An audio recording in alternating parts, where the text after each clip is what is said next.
everybody! Today's story is Alexander and the Terrible, Horrible, No Good, Very Bad Day by Judith Vorst. I went to sleep with gum in my mouth, and now there's gum in my hair. And when I got out of bed this morning, I tripped over a skateboard, and by mistake, I dropped my sweater in the sink while the water was running. And I could tell it was going to be a terrible, horrible, no good, very bad day. At breakfast, Anthony found a Corvette Stingray car kit in his breakfast cereal box, and Nick found a junior undercover agent code ring in his breakfast cereal box. But in my breakfast cereal box, all I found was breakfast cereal. I think I'll move to Australia. In the carpool, Mrs. Gibson let Becky have a seat by the window. Audrey and Elliot got seats by the window too. I said I was being scrunched. I said I was being smushed. I said if I don't get a seat by the window, I'm going to be car sick. But no one even answered. I could tell it was going to be a terrible, horrible, no good, very bad day. At school, Mrs. Dickens liked Paul's picture of the sailboat better than my picture of the invisible castle. At singing, she said I sang too loud. At counting time, she said I left out 16. Who needs 16? I could tell it was going to be a terrible, horrible, no good, very bad day. I could tell because Paul said that I wasn't his best friend anymore.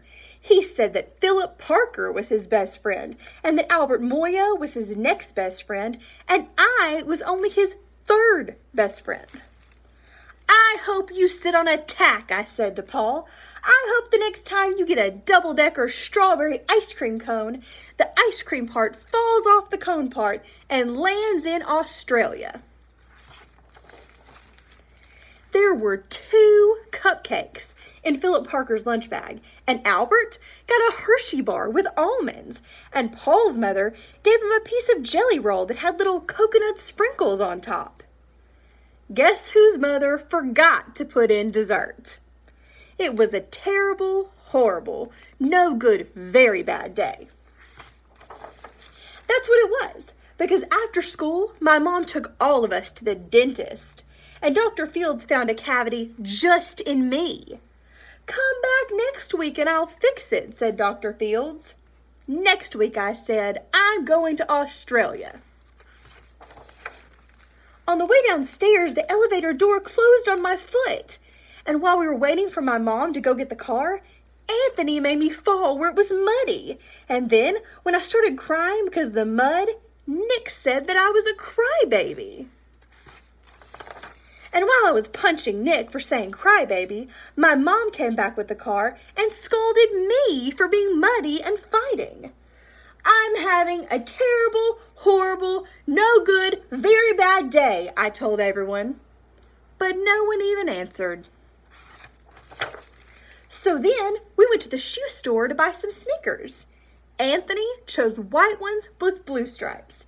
Nick chose red ones with white stripes. I chose blue ones with red stripes. But then the shoe man said, we're all sold out. They made me buy plain old white ones, but they can't make me wear them. When we picked up my dad at his office, he said I couldn't play with his copying machine. But I forgot.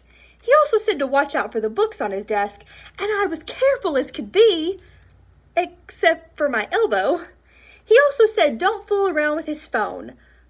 But I think I called Australia. My dad said please don't pick him up anymore. It was a terrible, horrible, no good, very bad day. There were lima beans for dinner, and I hate lima beans. There was kissing on TV, and I hate kissing. My bath was too hot. I got soap in my eyes. My marble went down the drain, and I had to wear my railroad train pajamas. I hate my railroad train pajamas. When I went to bed, Nick took back the pillow he said I could keep, and the Mickey Mouse nightlight burned out, and I bit my tongue. The cat wants to sleep with Anthony, not me. It's been a terrible, horrible, no good, very bad day. My mom says some days are like that. Even in Australia. The end.